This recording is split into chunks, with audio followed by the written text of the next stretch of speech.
is indeed a great pleasure to be back in Leipzig and talking about Hegel.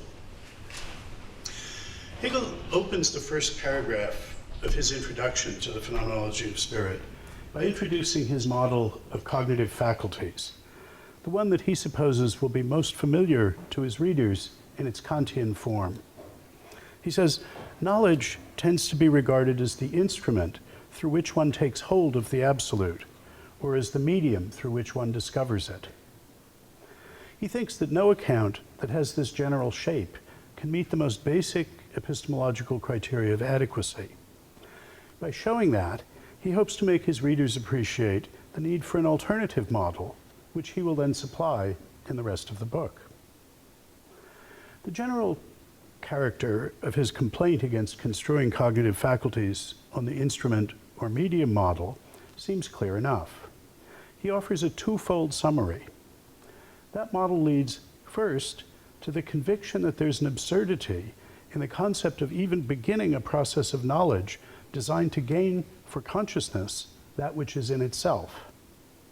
And second, that there's a strict line of demarcation separating knowledge and the absolute.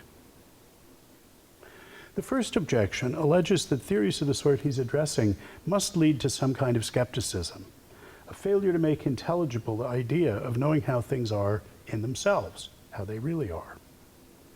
The second complaint points to a diagnosis of the reason for this failure. The model excavates a kind of gulf, separating consciousness from what it's consciousness of. And he expands on both these points. He fills in his charge that instrument or medium theories lead to skepticism by saying, if knowledge is the instrument to take hold of the absolute essence, one is immediately reminded that the application of an instrument to a thing does not leave the thing as it is, but brings about a shaping or an alteration of it. Or, if knowledge is not an instrument for our activity, but a more or less passive medium through which the light of truth reaches us, then again we do not receive this truth as it is in itself, but as it is in and through this medium. In both cases, we employ a means which immediately brings about the opposite of its own end, or rather the absurdity lies in our making use of any means at all. In either case, he thinks, there's going to be a distinction between what things are for consciousness, the product of the exercise of cognitive faculties, and what they are in themselves, the raw materials on which the cognitive faculties are exercised. Something about the character of this distinction, Hegel seems to be arguing, is incompatible with what things are for consciousness, according to such a picture, counting as genuine knowledge of how things really are, in themselves, as he puts it. He elaborates the problem diagnosed in the second part of the last passage. He says it is that the instrument or medium picture, quote, presupposes notions about knowledge as an instrument and a medium, and also the notion that there's a difference between ourselves and this knowledge. But above all, it presupposes that the absolute stands on one side, and that knowledge of it is on the other side, for itself and separated from the absolute, but is nevertheless something real. Hence, it assumes that knowledge may be true, despite its presupposition that knowledge is outside the absolute, and therewith outside the truth as well. By taking the position, what calls itself the fear of error reveals itself as the fear of truth. It's apparently of the essence of the instrument or medium model to see such a difference, a separation, to see two sides of one divide, and to understand the job of cognitive faculties to consist in bridging that divide, in overcoming that gulf. The argument there seems to be that if there is a gulf separating how things are in themselves from how they are for consciousness, that would require the operation of some cognitive faculties to bridge it or reunite the two sides, then all that an investigation of those faculties can do is reinstitute the gulf or the separation. I think we can see in these passages the general shape of an argument, but it's hazy, and it's hard to discern both the exact outlines of the class of views that it targets and just how the criticism of them is supposed to work. The haziness of the argument is due partly to the compression of the exposition. I've actually quoted most of what he says about it, and partly, I think, to the metaphorical terms in terms of which it's conducted. The talk about medium, the talk about instruments. To fill in the details, one would need to do four things. One would have to specify what criteria of adequacy for epistemological theories Hegel is insisting on. Second, what class of theories he claims can't satisfy those criteria. Third, what features of those theories are responsible for that failure.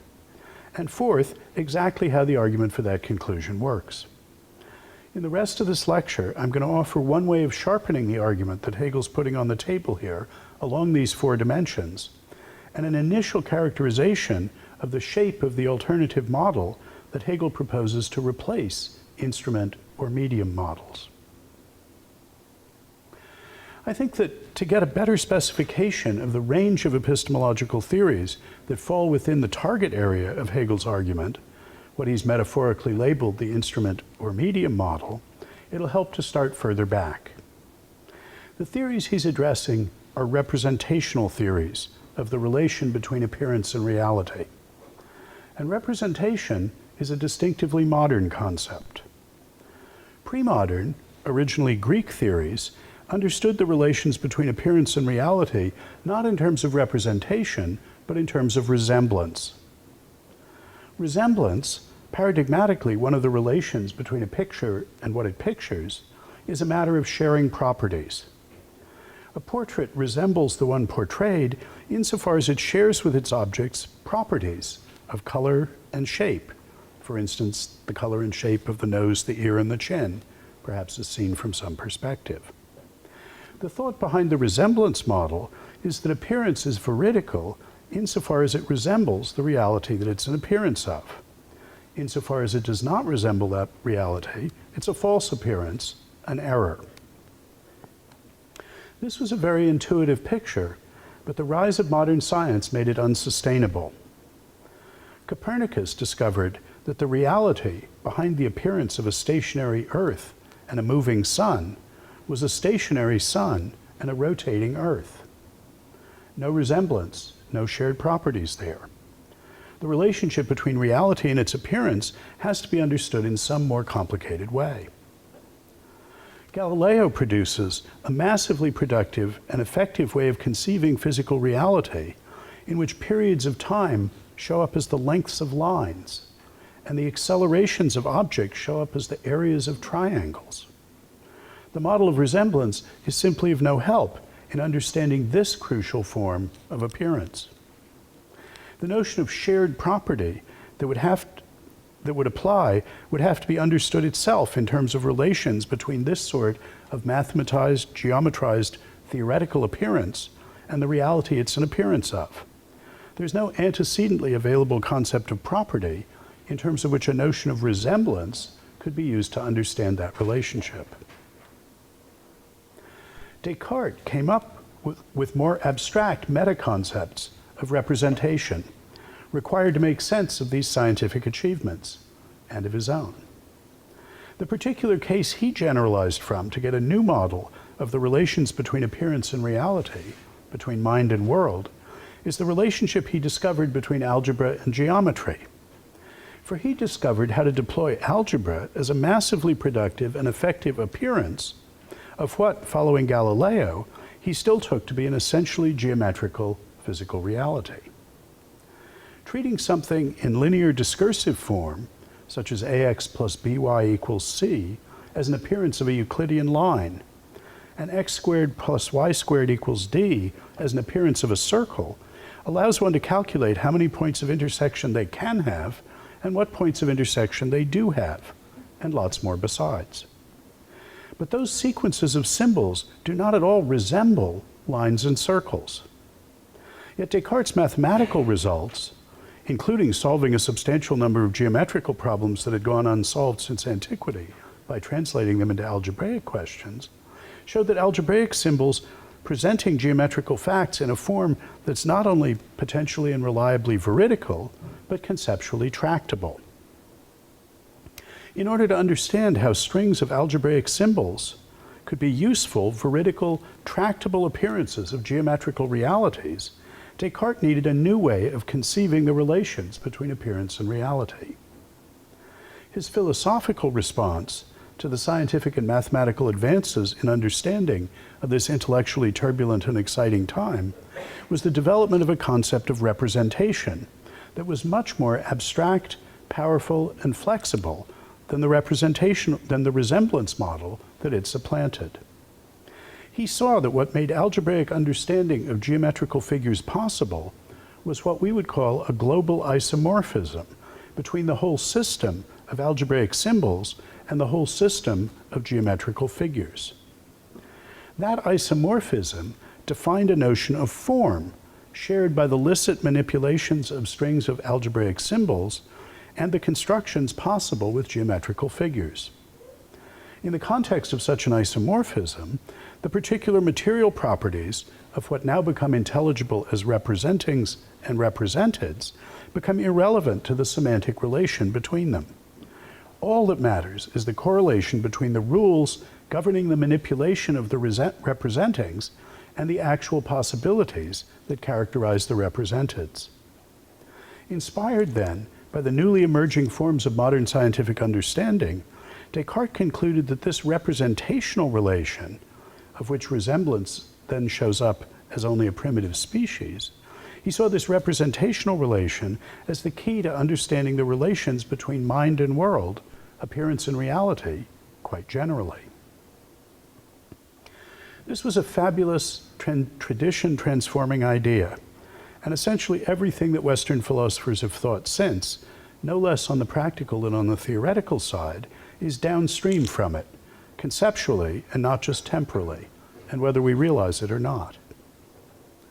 But Descartes combined this idea with another more problematic one. This is the idea that if any things are to be known or understood representationally, whether correctly or not, by being represented, then there must be some things that are known or understood non-representationally, immediately, not by the mediation of representings. If representings, he thought, could only be known representationally, by being themselves in turn represented, then a vicious infinite regress would result. For we would only be able to know about a represented thing by knowing about a representing of it, and could only count as knowing about it if we already knew about a representing of it, and so on.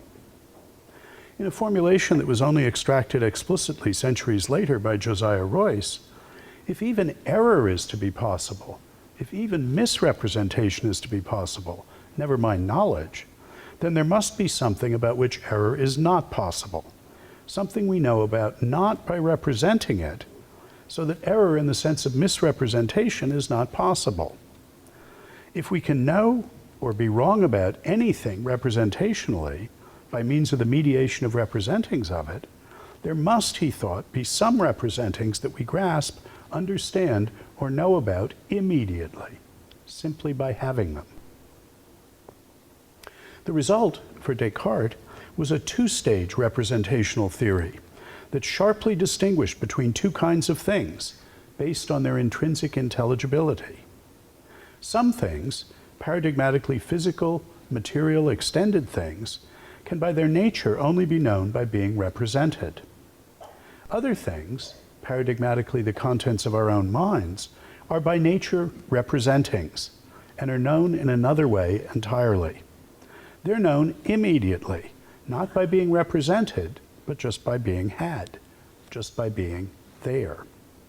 They're intrinsically intelligible in that their mere matter-of-factual occurrence counts as knowing or understanding something. Things that are by nature knowable only as represented are not, in this sense, intrinsically intelligible. Their occurrence does not entail that anyone knows or understands anything, even about representings. As I've indicated, I think Descartes was driven to this picture by two demands. On the one hand, making sense of the new theoretical, mathematized scientific forms in which reality could appear, the best and most efficacious forms of understanding of his time. That required a new, more abstract notion of representation. and the idea that it's by an appropriate way of representing things that we know and understand them best. So, we must distinguish between representings and representeds, and worry about the relation between them, in virtue of which manipulating the one sort of thing counts as knowing or understanding the other sort of thing. On the other hand, such a two-stage model is threatened with unintelligibility in the forming of a looming infinite regress of explanation if we don't distinguish between how we know representeds, namely by means of our relations to representings of them, and how we know at least some representings, namely immediately, at least not by being related to representings of them. The result was a two-stage model in which we're immediately related to some representings, and in virtue of their relation to representeds, stand in a mediated cognitive relation to those represented things. The representings must be understood as intrinsically and immediately intelligible, and the representeds as only intelligible in a derivative compositional sense, as the result of the product of our immediate relations to representings and their relations then to representeds. I want to say that this is the structure of the epistemological model that Hegel takes as his target in those opening remarks in the introduction to the phenomenology. What he's objecting to is two-stage representational theories that are committed to a fundamental difference in intelligibility between appearances, representings, how things are for consciousness, on the one hand, and reality, representeds, how things are in themselves, on the other hand, according to which the former are immediately and intrinsically intelligible, and the latter are not. This gulf, what Hegel calls the difference, the separation, the two sides of one divide, separating appearance and reality, knowing and the known, that he complains about, is this gulf of intelligibility. Hegel's critical claim is that any theory of this form is doomed to yield skeptical results. Of course, Descartes' view isn't the only one Hegel means to be criticizing. For Kant, too, has a two-stage representational theory. Cognitive activity needs to be understood as the product of both the mind's activities of manipulating representations, in the sense of representings, and the relation those representings stand in to what they represent. Both what the mind does with its representations and how they're related to what they represent must be considered in apportioning responsibility for features of those representings to the things represented, as specified in a vocabulary that does not invoke either the mind's manipulation of representations or the relations between representings and representeds. That is, things as they are in themselves, an sich, or to the representational relations and what the cognitive faculties do with and to representings. The latter, for Kant, yields what the represented things are for consciousness, in Hegel's terminology, namely contentful representings. Kant's theory is not, to be sure, the same as Descartes', but it shares the two-stage representational structure that distinguishes the mind's relation to its representings and its relation to representeds that's mediated by those representings.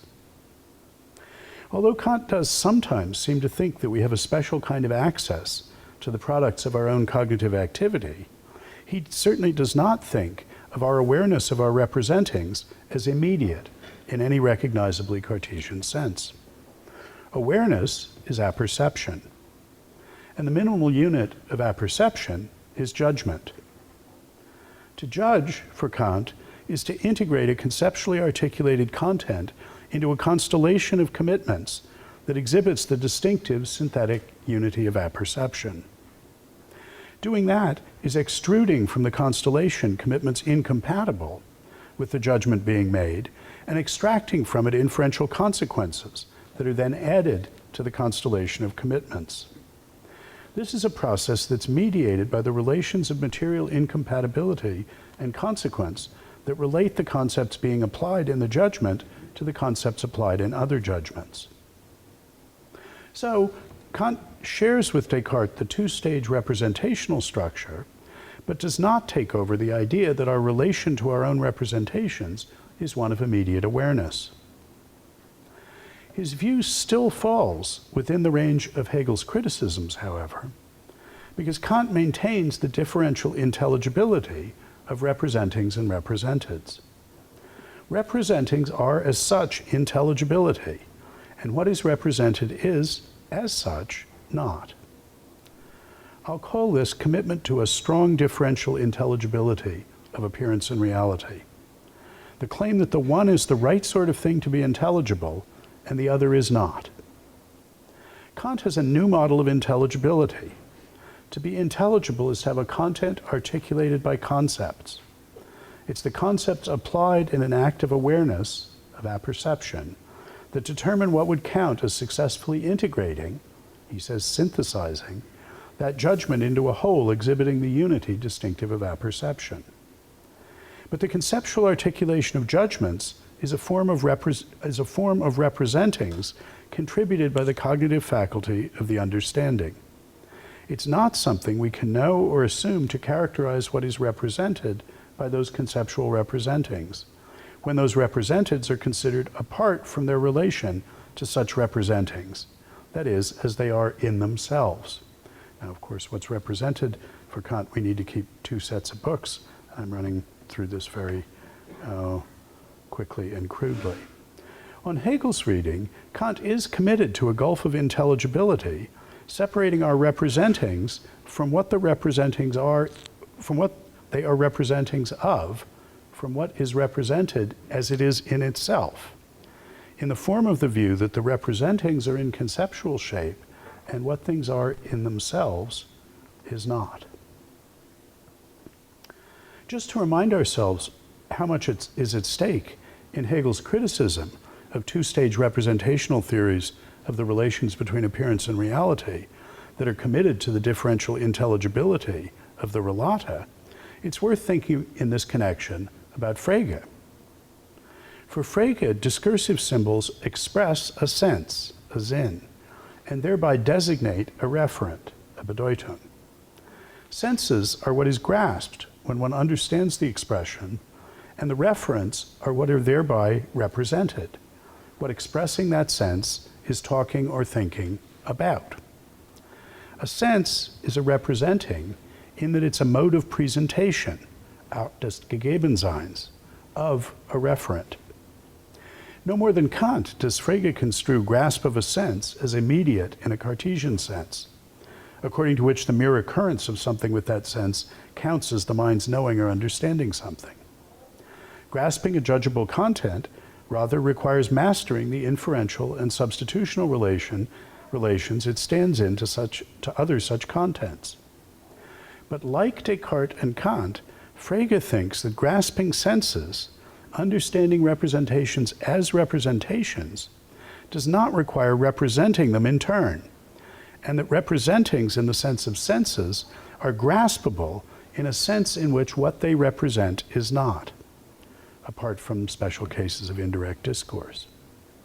So if, as I've claimed, Hegel's argument is intended to be directed at two-stage representational models committed to treating representings as intelligible in a sense in which representeds in general are not, then it seems that Fregean sense-reference theories, as well as the Kantian and Cartesian versions, will have to count as among the targets of Hegel's argument.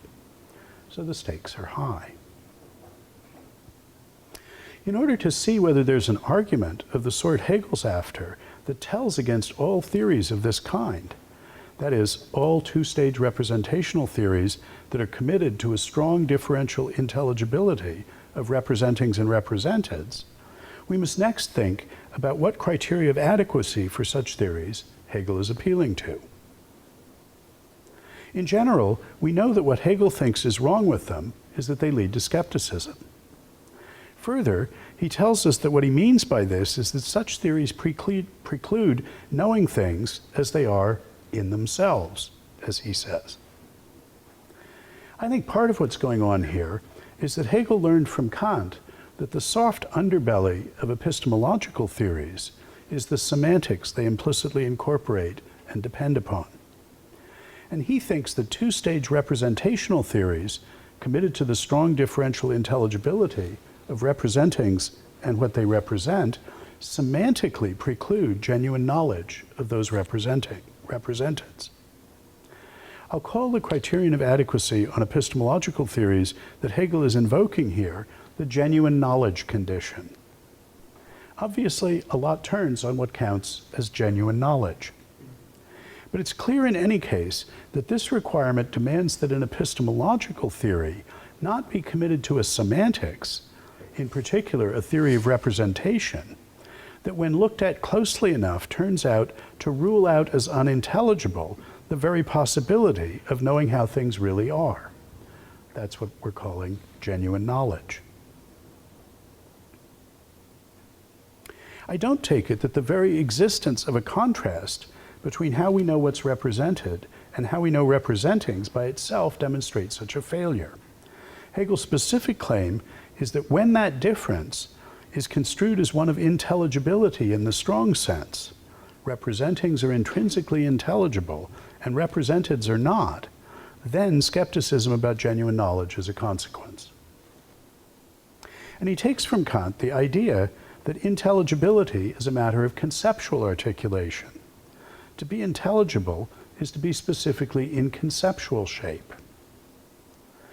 If this reading is correct, then Hegel's argument must show that to satisfy the genuine knowledge condition, an epistemological theory must treat not only appearance, how things subjectively are for consciousness, but also reality, how things objectively are in themselves as conceptually articulated.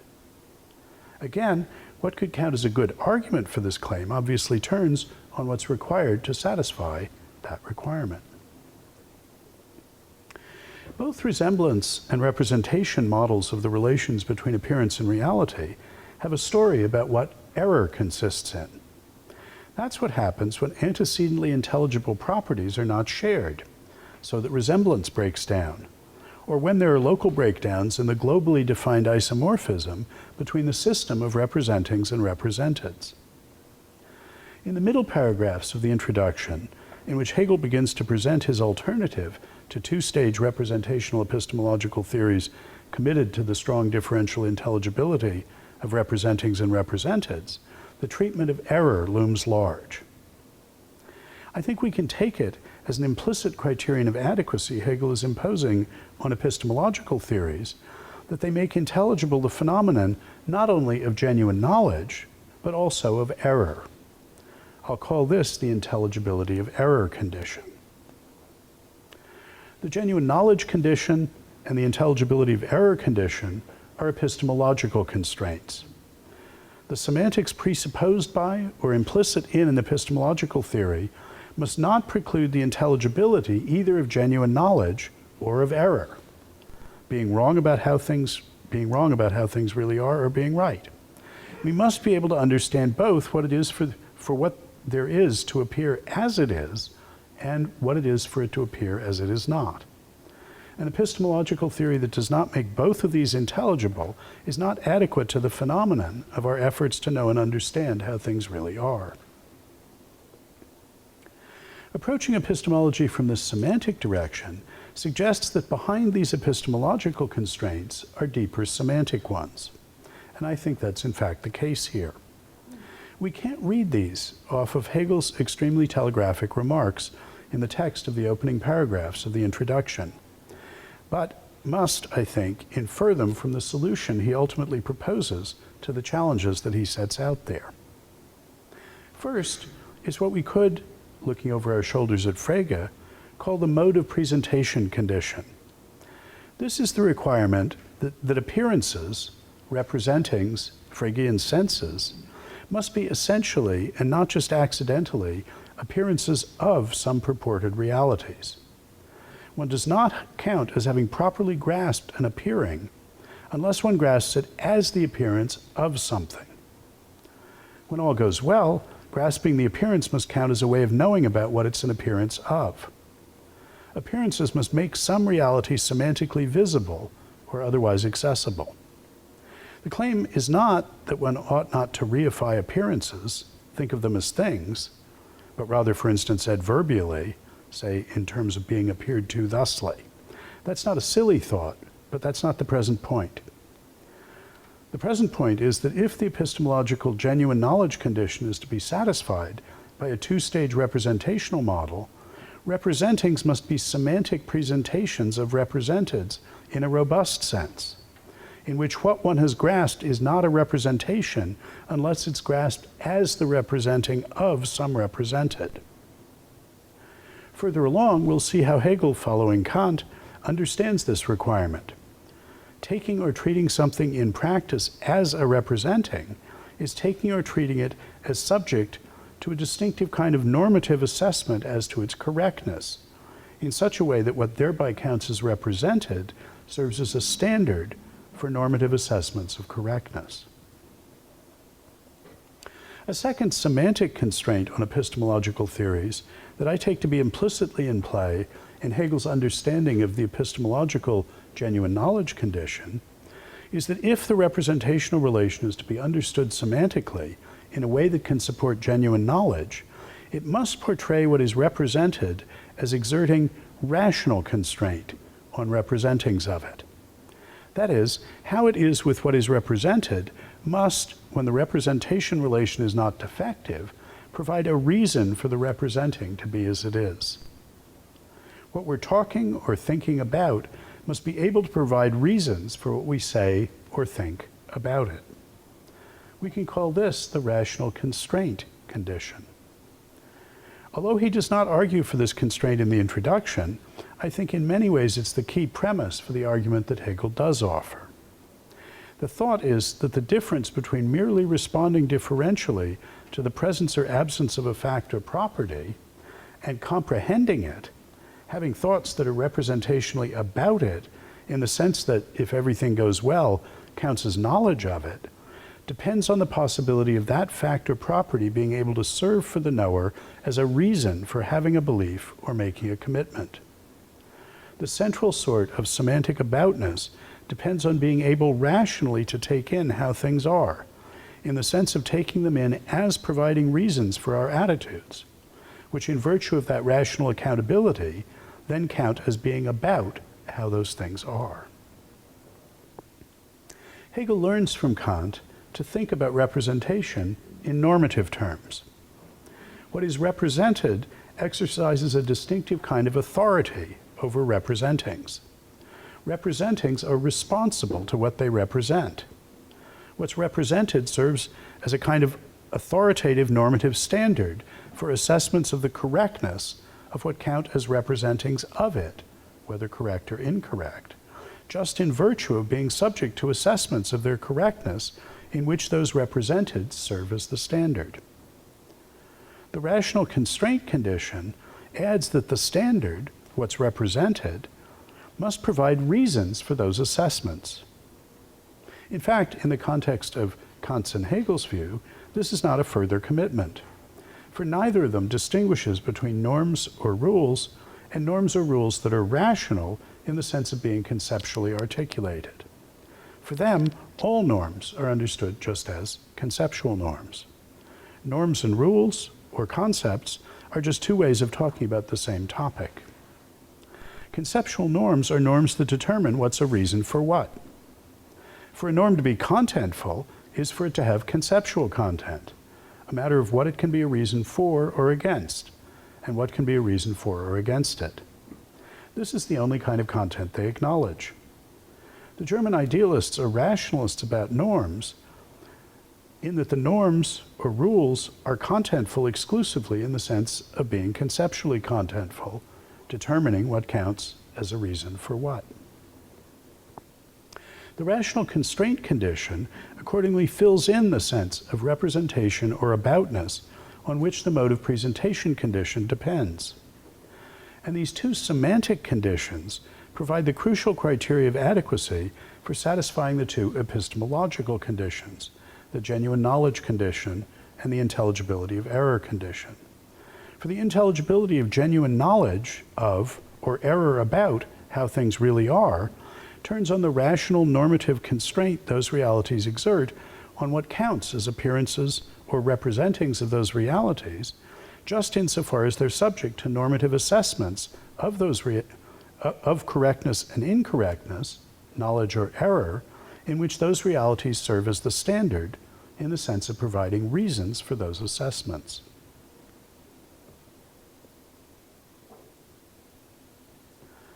Supposing that these four conditions represent the relevant criteria of adequacy for epistemological theories and their implicit semantics, what is Hegel's argument against two-stage representational theories that are committed to a strong difference of intelligibility between representings and representeds, between appearance and reality? Why can't theories of this form satisfy the four criteria of adequacy I've teased out? It's characteristic of two-stage theories, not just Descartes, but those of Kant and Frege, that they incorporate a distinction between two ways of knowing or understanding things. Some things are known only representationally, by being represented. Other things, at least some representings, according to the regress argument, are known non-representationally, in some way other than by being represented in their turn. If we're interested in investigating cognitive faculties in the context of theories like this, then we're interested in the representation relation. For cognitive faculties are the instrument or medium that produces representings of the real. But then we must ask, is the representational relation, the relation between representings and what they represent, itself something that is known only representationally, or is it something that can be known non-representationally? If it's itself something that's knowable or intelligible only by being represented, then it seems again we're embarked on a vicious regress, this time a Bradleyan regress that's a successor to the one Descartes was worried about. The epistemological enterprise is not intelligible unless we can make sense of the relation between representations of representational relations and those representational relations themselves.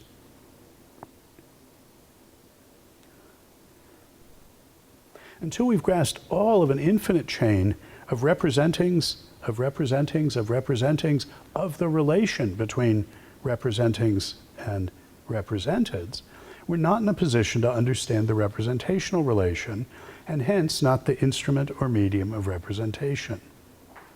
Semantic skepticism, skepticism about what it is so much as to purport to represent anything, must then be the result.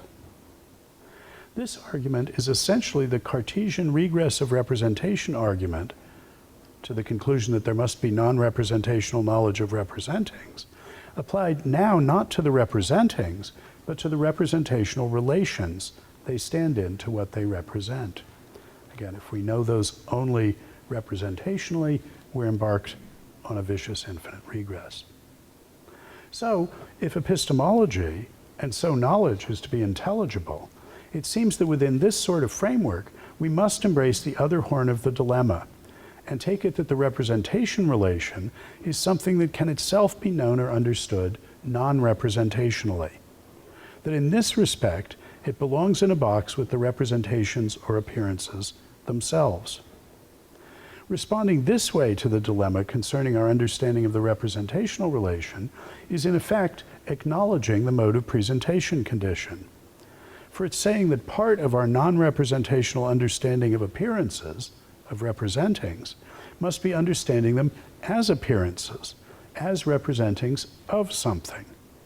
Their representational properties, their ofness, what Descartes called them being tanquam rem, as if of things, their relations to what they at least purport to represent must be intelligible in the same sense in which the representings are. The rational constraint condition says that for appearances to be intelligible as appearances, representings, modes of presentation of something, they must be intelligible as rationally constrained by what they then count as representing. This means that what's represented must be intelligible as providing reasons for assessments of correctness and incorrectness of appearances or representings. Reasons are things that can be thought or said, things that can be cited as reasons. For instance, reasons for an assessment of a representing as correct or incorrect, as amounting to knowledge or error.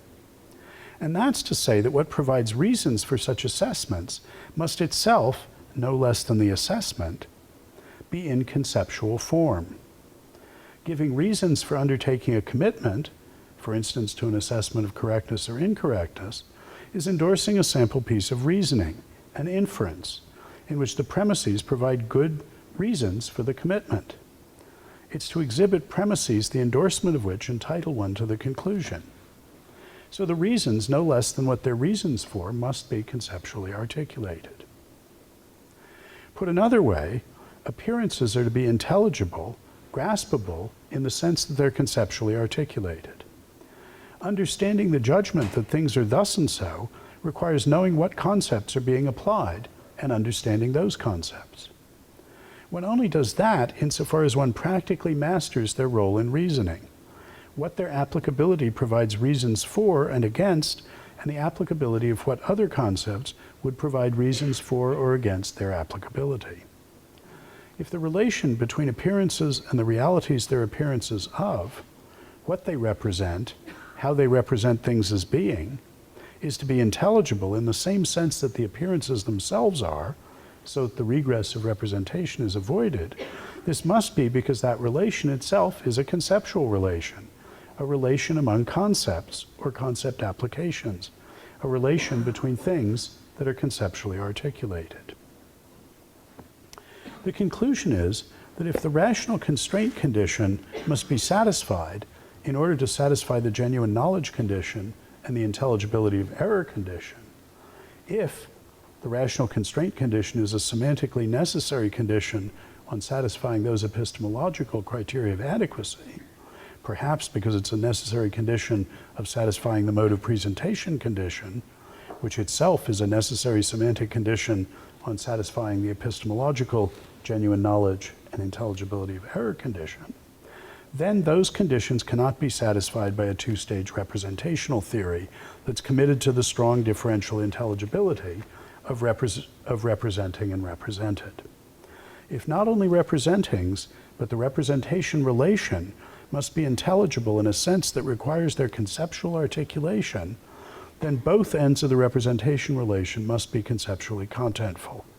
Only in that way is it intelligible how what's represented can exert rational constraint on representings in the sense of providing reasons for assessments of their correctness or incorrectness.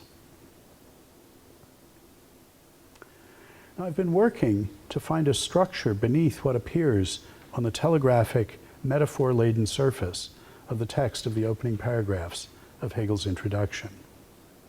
And I claim so far only to have sketched a potentially colorable argument. Further exploration is required, in particular of the reasons for accepting the rational constraint condition, which this exposition reveals as the principal load-bearing premise of the argument. A key component in that enterprise would be clarifying the concepts of conceptual articulation and conceptual content, for that's what the rational constraint condition says must characterize both representing and represented, which commitment to a representational theory with strong difference of intelligibility denies. It'll help to begin on this task by looking at what sorts of theories might be thought to be available once the strong difference of intelligibility of appearance and reality has been denied. That is, once one is committed to not excavating a gulf of intelligibility between representings and what they represent. One place to begin is with Frege's proposed definition in the thought. A fact, he says, is a thought that is true. Thoughts, for Frege, are the senses of declarative sentences. They're claims, in the sense of claimable contents, rather than acts of claiming. A fact, he says, is not something that corresponds to or is represented by such a sense. It just is such a sense, one that's true. Facts, for Frege, are a subset of claimables, of senses, of representings, of things that are cognitively that can cognitively appear. I take it, though, that Frege retains the two-stage representational model for the relation between senses and their reference, for thoughts and truth values. And this matters for what he thinks senses are, namely modes of presentation of reference. But as far as the relation between thoughts and facts are concerned, he doesn't appeal to such a model. Again, Wittgenstein says, when we say and mean that such and such is the case, we and our meaning do not stop anywhere short of the fact, but we mean this is so. This is from 195 of the Investigations. It's my colleague John McDowell's favorite Wittgenstein quotation. That's at the center of his thought. In these cases, the content of what we say, our meaning, is the fact. Such an approach is sometimes talked about under the heading of an identity theory of truth, though McDowell does not like to call it that. On such an approach, there is no principled gulf of intelligibility between appearance and reality, mind and world, because when all goes well, the appearance inherit their content from the realities they're appearances of. Thoughts, in the sense of thinkings, can share their content with the true thoughts, in the sense of thinkables, that are the facts they represent. Representings are distinct from representeds, so the two-stage representational model is still endorsed, but they're understood as two forms in which one content can be manifested. What is most striking about views of this stripe is that they're committed to the claim, as McDowell puts it in Mind and World, that the conceptual has no outer boundary. What is thinkable is identified with what's conceptually contentful. But the objective facts, no less than the subjective thinkings and claimings about them, are understood as already in conceptual shape. Indeed, the early Wittgenstein, no less than the later, already thought of things this way. The world is everything that is the case. It's the totality of facts. And what is the case can be said of it. Facts are essentially, and not just accidentally, things that can be stated, things that can be thought. Views with these consequences provide a very friendly environment in which to satisfy the rational constraint condition. And so, in the context of a suitable Kantian normative understanding of aboutness, the mode of presentation condition on understandings of the relations between cognitive appearances and the realities of which they are appearances. The defensibility and plausibility of this sort of approach depend principally on the details of the understanding of the meta-concept of the conceptual contentfulness, conceptual articulation, in terms of which it's articulated. For on some such conceptions, it's extremely implausible and indeed indefensible. For instance, if one's understanding of concepts is ultimately psychological, then the idea that thoughts, in the sense of thinkings or believings, and facts, the idea that they and facts might have the same conceptual content, would have undesirable consequences. If one thinks that what is in the first instance conceptually contentful is believings and thinkings, and that other things, such as visual and auditory sign designs, marks and noises, can count as conceptually contentful only at one remove by being expressions of beliefs and thoughts, then the claim that the fact that those beliefs and thoughts, and derivatively marks and noises, express, when all goes well, are themselves conceptually contentful threatens to make the existence of those facts objectionably dependent on the existence of thinkings and believings. The same sort of unfortunate implication results from conjoining the rational constraint condition of the mode of presentation condition with Donald Davidson's claim that only a belief can justify another belief. Berkeley claims that the only things we can intelligibly be understood to represent by our thoughts are other thoughts, the thoughts of God. Some of the British idealists thought that the reality that appeared to us in thought and belief consisted of the thought of the absolute, and thought they'd learned that lesson from Hegel. More recently, Derrida, using de Saussure's conceptually pre-Kantian and pre-Fregean terminology, offers a picture of a world consisting only of signifiers, with the only things available to be signified being further signifiers. At this point, things have clearly gone badly wrong. All these arguments involve ignoring what Sellers calls the notorious ing-ed ambiguity, which turns on the distinction between thoughts and beliefs in the sense of acts of thinking and believing, and thoughts and beliefs in the sense of what is thinkable or believable. If Hegel's opening argument has to be filled in a way that has this sort of idealism as its consequence, then we ought to exploit it by modus tollens and not modus ponens.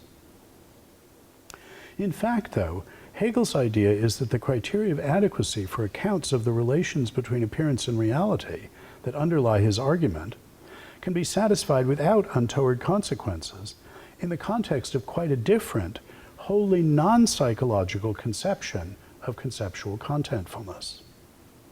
The kind of idealism that would require a world thinker on the objective side, no less than a finite thinker on the subjective side, is indeed, for Hegel as for the rest of us, a reductio.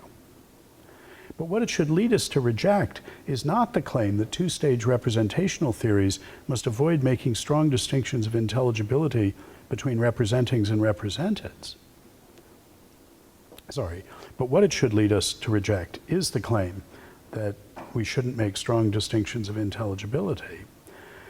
We shouldn't conjoin that view with a particular conception of conceptual articulation, namely a psychological one. But what alternative is there?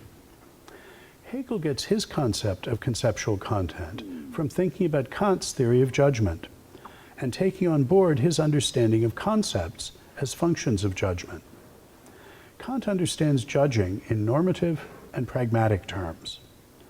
On the normative side, he understands judging as committing oneself, as taking responsibility for something, as endorsing a judged content. On the pragmatic side, he understands these normative doings in practical terms, as a matter of what one is committed or responsible for doing. What one is responsible for doing is integrating the endorsed content into a constellation of other commitments that exhibits the distinctive unity of apperception. Doing that, synthesizing the unity, is extruding from the dynamically evolving unity commitments that are materially incompatible with the new commitment, and extracting and endorsing, so adding commitments that are its material consequences. Judging that P, for Kant, is committing oneself to integrating P with what one is already committed to, synthesizing a new constellation exhibiting that rational unity characteristic of apperception. From Hegel's point of view, that extrusion or expulsion of incompatible commitments and extraction of and expansion according to consequential commitments is the inhalation and exhalation, the breathing rhythm by which a rational subject lives and develops. Synthesizing a normative subject, which must exhibit the synthetic unity distinctive of apperception, is a rational process because if one judgment is materially incompatible with another, it serves as a reason against endorsing the other. And if one judgment has another as a material inferential consequence, it serves as a reason for endorsing the other. Understanding the activity of judging in terms of synthesis by integration into a rational unity of apperception requires that judgeable contents stand to one another in relations of material incompatibility and consequence.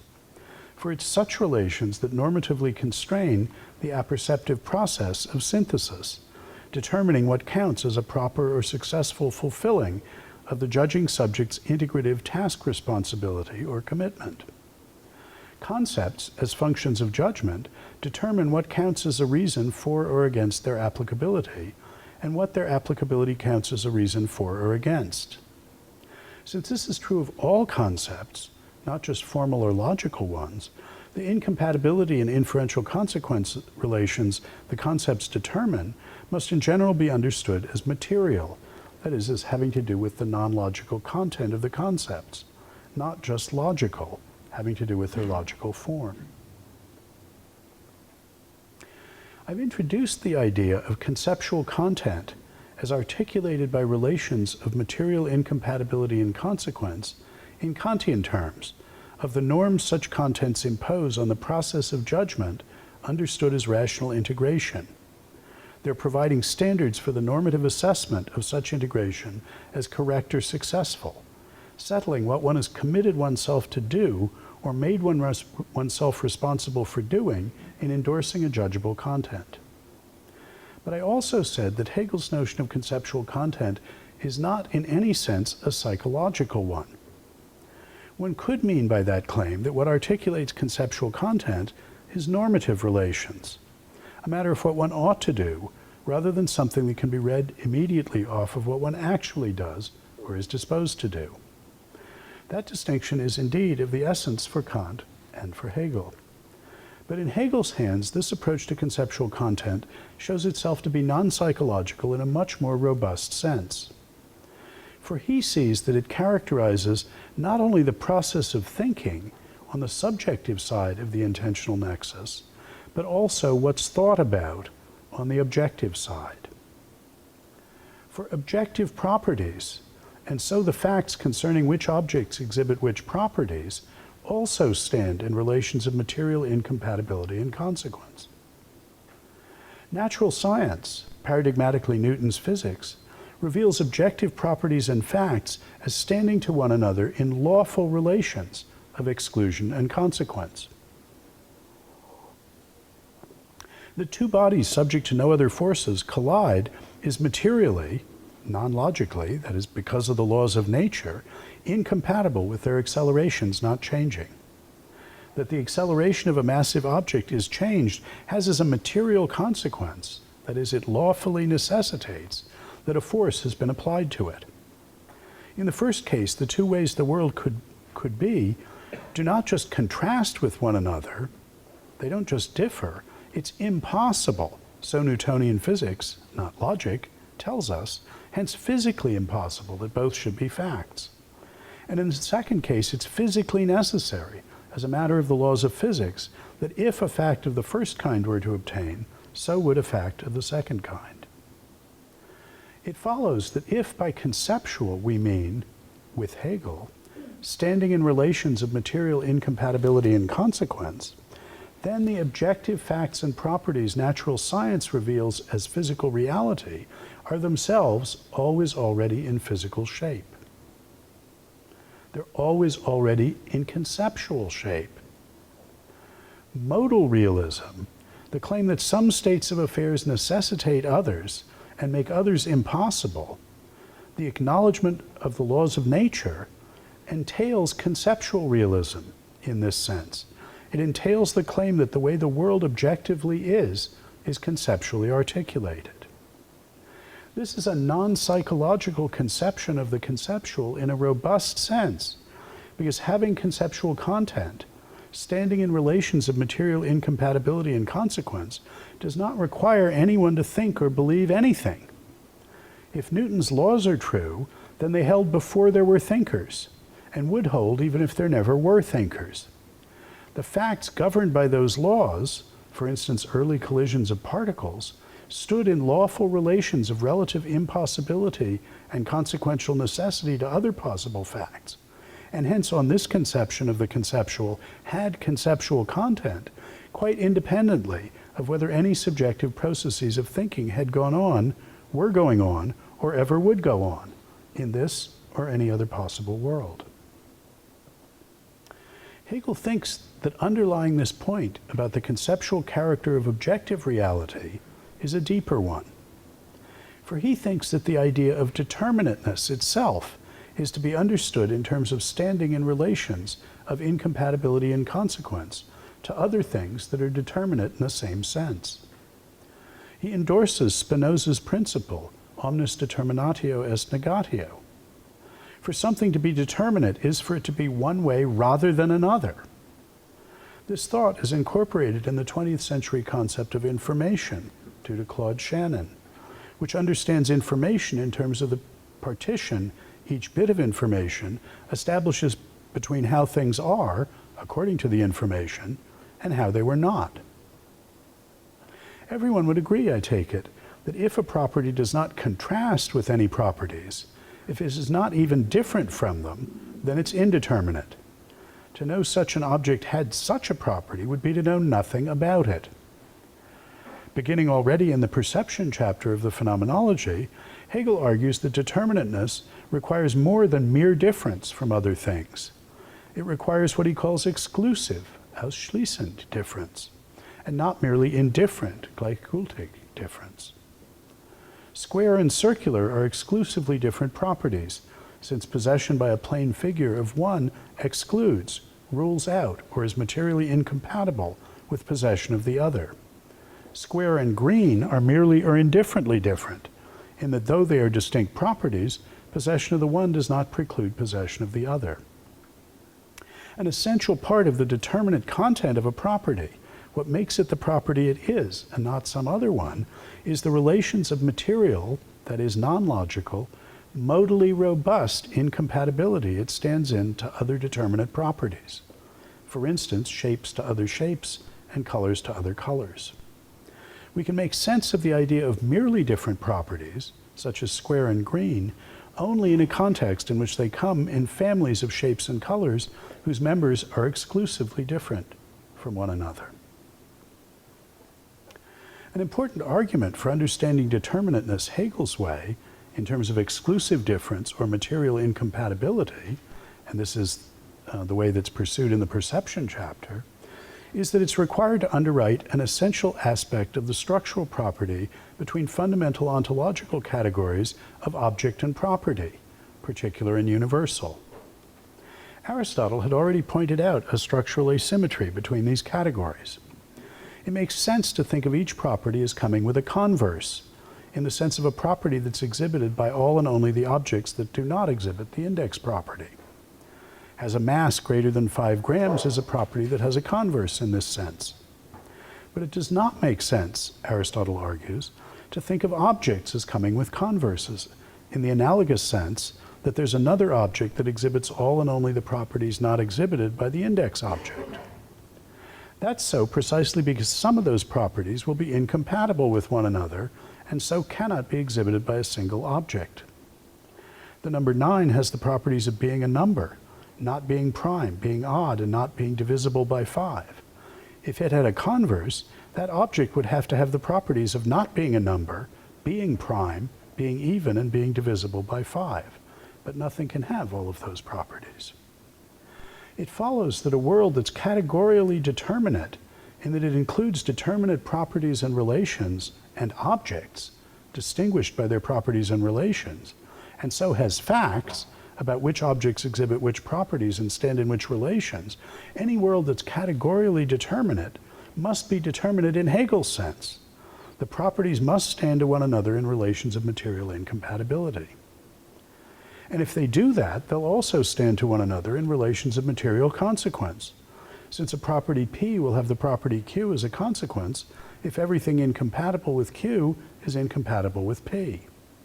So being a bear has being a vertebrate as a consequence, since everything incompatible with being a vertebrate, for instance being a prime number, is incompatible with being a bear. Since Hegel understands being conceptually contentful as standing to other such items in relations of material incompatibility and consequence, to take the objective world to be minimally determinate in the sense of consisting in facts about what objects have what properties, that is to take it to be conceptually structured in his sense. For him, only conceptual realists are entitled to think of objective reality as so much as determinate. This conception of the conceptual is non-psychological in a very strong sense. And in this sense, there is no problem of seeing both sides of the appearance-reality distinction as conceptually structured. So we're not, on that account, required to excavate a gulf of intelligibility between them.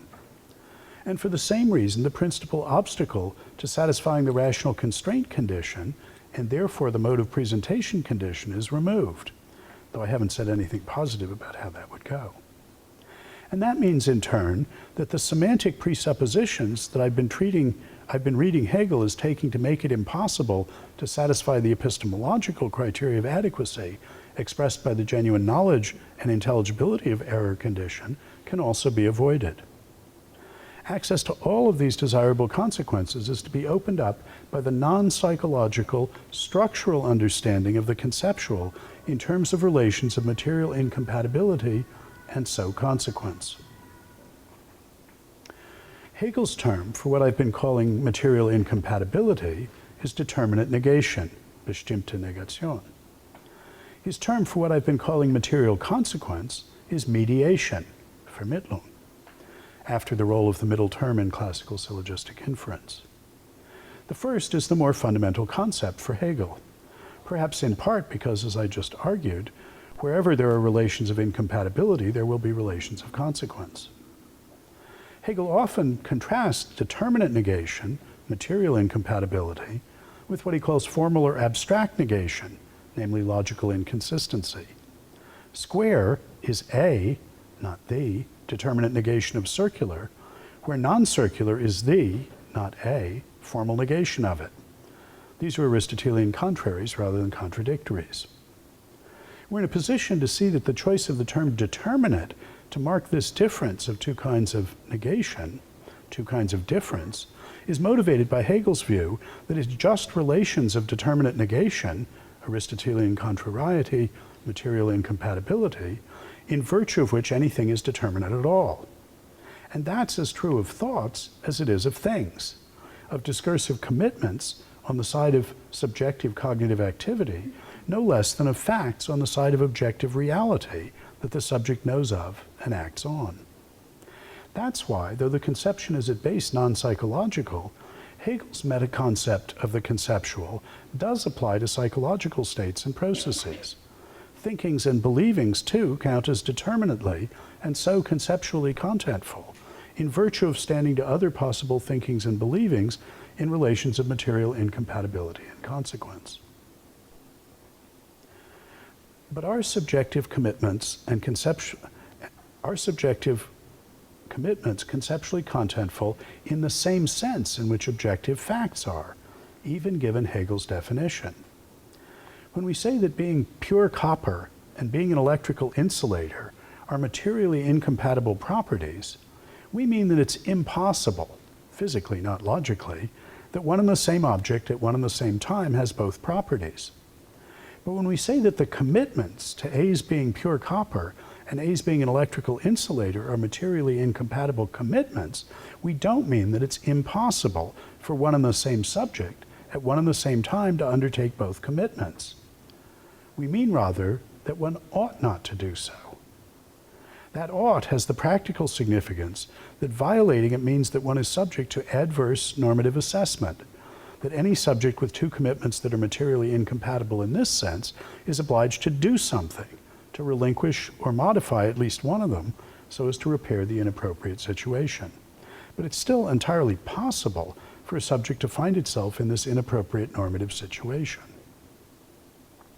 And that's to say that the relations of material incompatibility and consequence, in virtue of which objective facts and properties are determinate, are alethic modal relations, a matter of what's conditionally possible and impossible and necessary and necessary.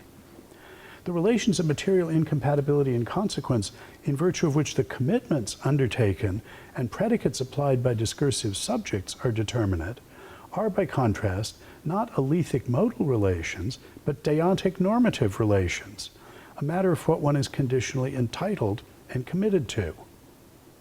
We can think of these as alethic and deontic modalities, but they're very different modalities. Now, Hegel is writing downstream from Kant's use of necessity, Notwendigkeit, as a genus covering both cases. Notwendig, for Kant, means according to a rule, and he can accordingly see what he calls natural necessity and practical necessity as species of one genus. They correspond to different uses of the English term must. Nonetheless, they're very different modalities, substantially different senses of necessary and must. And the worry accordingly arises that two quite distinct phenomena are being run together, and that the attempted assimilation consists of nothing more than the indiscriminate use of the same verbal label, conceptual. And that leads us to one of Hegel's deepest points. One of the meta-commitments for which I claimed Kant's authority is that to be intelligible, in a successor sense to Descartes, is to be conceptually structured, or what on this broadly structuralist functionalist account of content amounts to the same thing, conceptually contentful. Once again, following Kant, Hegel understands understanding, and so intelligibility, in ultimately pragmatic terms, as a matter of what one must would be able practically to do to count as exercising such understanding. What one must do in order to count thereby as grasping or understanding the conceptual content of a discursive commitment one has undertaken is to be sensitive in practice to the normative obligations it involves. That means acknowledging commitments that are its consequences and rejecting those that are incompatible with it. What about the intelligibility of objective states of affairs, which are conceptually contentful in virtue of the alethic modal connections of incompatibility and consequence they stand in to other such states of affairs, rather than the deontic normative relations which articulate the conceptual content of discursive commitments? The key point is that what one needs to do in order thereby to count as practically taking or treating two objective states of affairs or properties as alethically incompatible is to acknowledge that if one finds oneself with both corresponding commitments, one is deontically obliged to reject or reform at least one of them. What you have to do, thereby to be taking two things to be alethically incompatible, is to treat the commitments as normatively incompatible. And what one needs to do in order thereby to count as practically taking or treating one objective state of affairs as a necessary, that is, lawful consequence of another, is to acknowledge the corresponding commitment to one as a consequence of the corresponding commitment to the other. Here, corresponding commitments are those whose deontic normative conceptual relations track, are isomorphic with, the alethic modal conceptual relations of the objective states of affairs. Isomorphism between deontic normative conceptual relations of incompatibility and consequence among commitments and alethic modal relations of incompatibility and consequence among states of affairs determines how one takes things objectively to be. Practically acquiring and altering one's commitments in accordance with a certain set of deontic norms of incompatibility and consequence is taking the objective alethic modal relations articulating the conceptual contents of states of affairs to be the isomorphic ones. Because of these relations, normatively acknowledging a commitment with a certain conceptual content is taking it that things are objectively thus and so. That is, it is taking a certain determinate fact to obtain. And that is to say that in immediately grasping the deontic normative conceptual content of a commitment, one is grasping it as the appearance of a fact whose content is articulated by the corresponding isomorphic alethic modal relations of incompatibility and consequence. That's how the mode of presentation condition is satisfied in this sort of two-stage representational model, while eschewing, avoiding a strong distinction of intelligibility. The rational constraint condition is satisfied because if the subject is asked why, that is, for what reason one is obliged to give up the commitment to Q of A upon acknowledging commitment to P of A, something we could express explicitly using deontic normative vocabulary, the canonical form of a responsive answer is because it's impossible for anything to exhibit both properties P and Q, something that we would express explicitly by the use of alethic modal vocabulary.